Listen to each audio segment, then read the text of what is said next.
inicio dizendo que se o problema da justiça fosse o Ministério Público sentar à direita do magistrado, se resolvendo isso nós estivéssemos resolvendo o problema da justiça, o Brasil estaria tranquilo.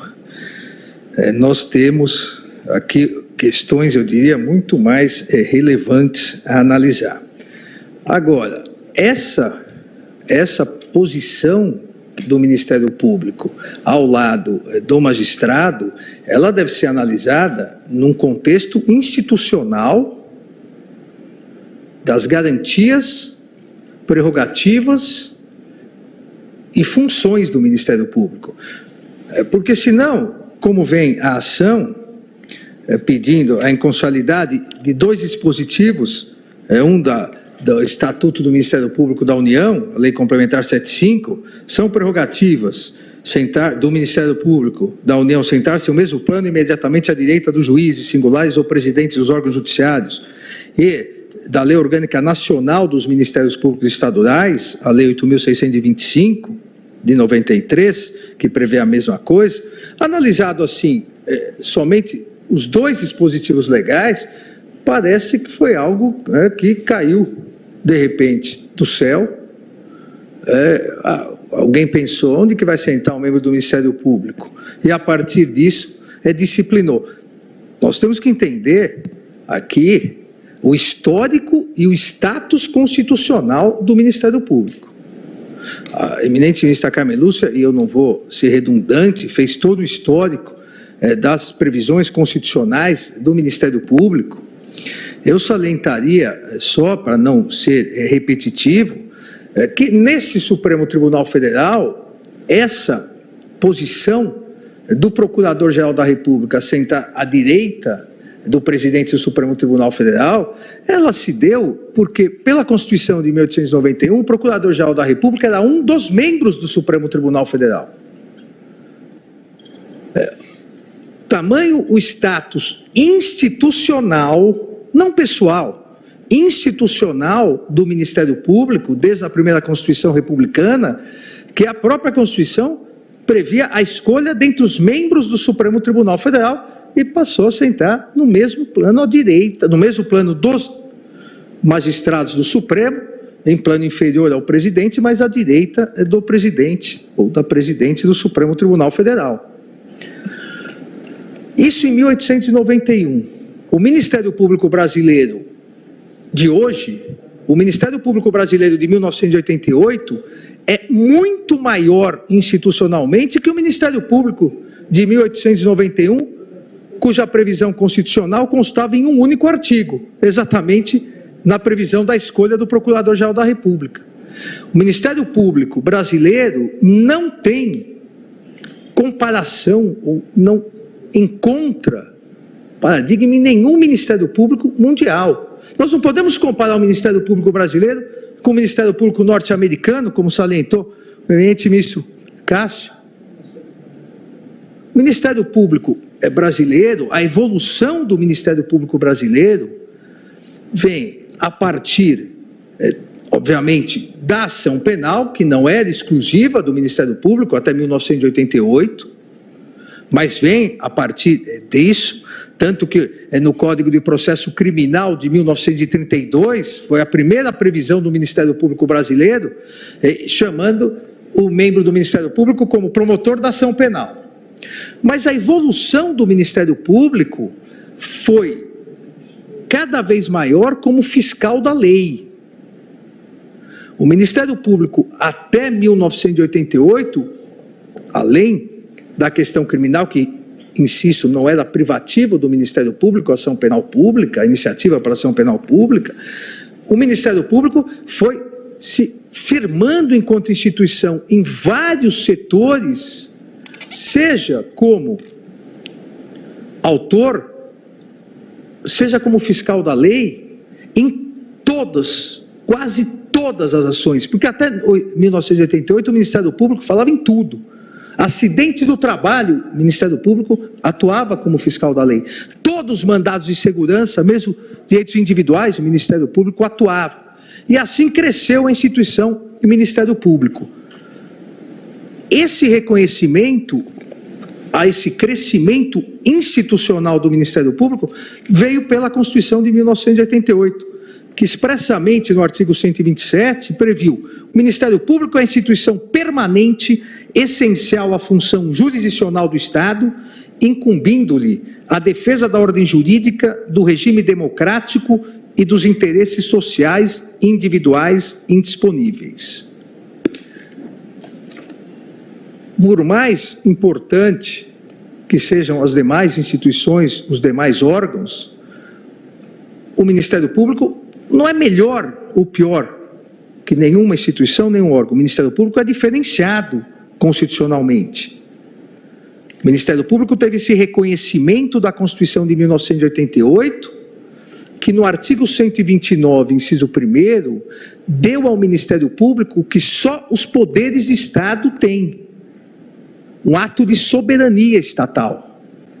Entendido aqui ato de soberania estatal, aquele ato que o poder, ou no caso do Ministério Público, a instituição, tem como competência constitucional e que não pode ser revisto por nenhum outro órgão ou poder. É a conveniência e oportunidade, dentro, obviamente, da legalidade do Executivo, é o legislar do Poder Legislativo, é o trânsito em julgado, a decisão judicial do Judiciário, e é o exercício privativo da ação penal pública pelo Ministério Público. Isso é um ato de soberania estatal. Se a instituição, o Ministério Público, decide não processar alguém, a instituição, promotor ou procurador, com a aplicação do artigo 28, que foi alterado pelo juízo de garantias, mas internamente, se o Ministério Público não processa alguém, não há outro poder que possa determinar isso. É um ato de soberania, demonstrando a diferenciação do Ministério Público em relação às demais instituições, aos demais órgãos. E essa estruturação continuou a partir de 1988. Não houve alteração estrutural, mesmo a Constituição tendo aderido ao processo acusatório mitigado, mas aderido ao processo acusatório mitigado, manteve a estruturação tradicional do Ministério Público, também como fiscal da lei. Eu pergunto, presidente, ao eminente relator, aos colegas, olha, se nós olharmos só a fotografia, esses dois artigos, não um filme, o que seria mais atentatório a par condício, ao devido processo legal? O lugar onde senta, ou num mesmo processo poderem participar 4 membros do Ministério Público e um advogado? Se nós olharmos sem analisarmos o status institucional do Ministério Público, muito mais relevante seria essa análise. E por que 4 membros do Ministério Público? Porque um promotor pode ingressar com uma ação, ou o procurador da República. Ao subir para o tribunal, atua um procurador de justiça ou um procurador regional da República. Recurso para o STJ, atua um subprocurador-geral da República. E quando o caso chega no Supremo Tribunal Federal, procurador-geral da República. São 4 membros do Ministério Público. Então, feriu aqui o devido processo legal, porque é um advogado só. São 4 membros do Ministério Público, só que 3 atuam como fiscal da lei. 3 podem, inclusive, na segunda instância, o procurador de justiça, que faz parte do mesmo Ministério Público do promotor, o procurador regional da República, que faz parte do mesmo Ministério Público do procurador da República, podem se posicionar contra ele, porque atuam como fiscais da lei. Mas eu vou mais adiante, presidente, para mostrar esse papel diferenciado do Ministério Público. Se nos tribunais não há nenhuma dúvida que o membro do Ministério Público atua como fiscal da lei, mas na primeira instância, seja o promotor, seja o procurador da República, mesmo quando ele atua como parte, ou seja, podendo ser parcial, ele é uma parte neutra. Ele é parcial no sentido da acusação, mas ele é neutro no sentido da ausência de paixão. Como assim? O advogado pode pedir a condenação do seu cliente se, ao fim de toda instrução probatória, ficar convencido que o seu cliente realmente é culpado? É causa de nulidade. O membro do Ministério Público, seja no processo crime normal, seja no tribunal do júri, ele pode pedir absolvição do réu se ficar convencido de que o réu é inocente? Não só pode, como deve. Quantos e quantos júris, foi citado aqui o tribunal do júri, quantos e quantos júris o promotor pediu absolvição? Falo com conhecimento de causa, não foram tantos, mas também pedi absolvição em tribunal do júri. Então veja, é diferente o posicionamento, é uma parte sem paixão, como diria Calamandrei, é uma parte neutra, eu costumo me referir. O Ministério Público não pode, e é o que pretende a ação, o membro do Ministério Público não pode, a ele ser diferenciado, aqui ele é fiscal da lei, aqui ele é parte. Olha, mesmo quando é parte, é fiscal da lei. Mesmo quando é parte, tem a obrigatoriedade de cumprir a lei e pode, repito, quando entender necessário, pedir a absolvição ou a improcedência da ação. A instituição Ministério Público é diferenciada nesse sentido. A instituição Ministério Público tem a possibilidade de, no mesmo processo, como eu disse, ter 4 atuações diferentes de membros do Ministério Público, mas vislumbrando a aplicação da lei. Não algo pré-concebido. Tem que condenar, então vamos até o final pela condenação. Aqui também, presidente, é importante salientar que o fato de sentar à direita do presidente do tribunal, da presidente do tribunal, do presidente da sessão, e na primeira instância, na verdade, senta à direita, mas sabemos, aqueles que atuam, que na primeira instância, tirando o tribunal do júri, em um plano inferior. Nunca o Ministério Público entrou com uma ação também para se construir tablados para sentar no mesmo plano, porque não é esse o grande problema da justiça. Mas o Ministério Público encarna, quando senta à direita do presidente do Tribunal do Júri, da presidente do Supremo Tribunal Federal, do magistrado, do presidente da sessão, aquele membro do Ministério Público encarna o status institucional. A instituição que é mais do que uma parte, a instituição que, repito, como diz a Constituição de 1988, tem a função de defesa da ordem jurídica, do regime democrático, dos interesses sociais e individuais indisponíveis.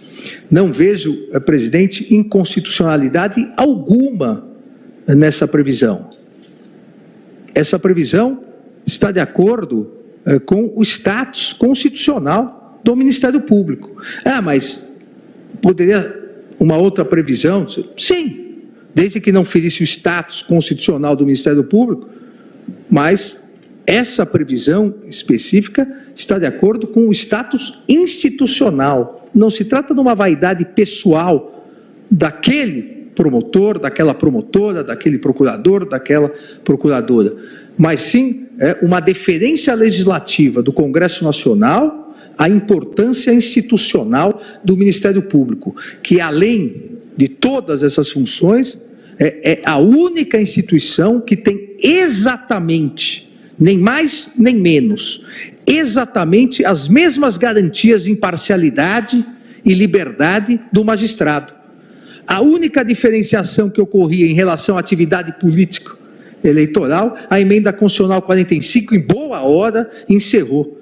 Hoje, o membro do Ministério Público tem exatamente as mesmas garantias, prerrogativas e vedações, é importante que se diga, e vedações do magistrado. São instituições co-irmãs, com funções diversas, mas na defesa da justiça e do Estado de Direito. Portanto, presidente, pedindo vênia as posições em contrário, eu aqui acompanho integralmente a eminente ministra relatora pela improcedência da ação.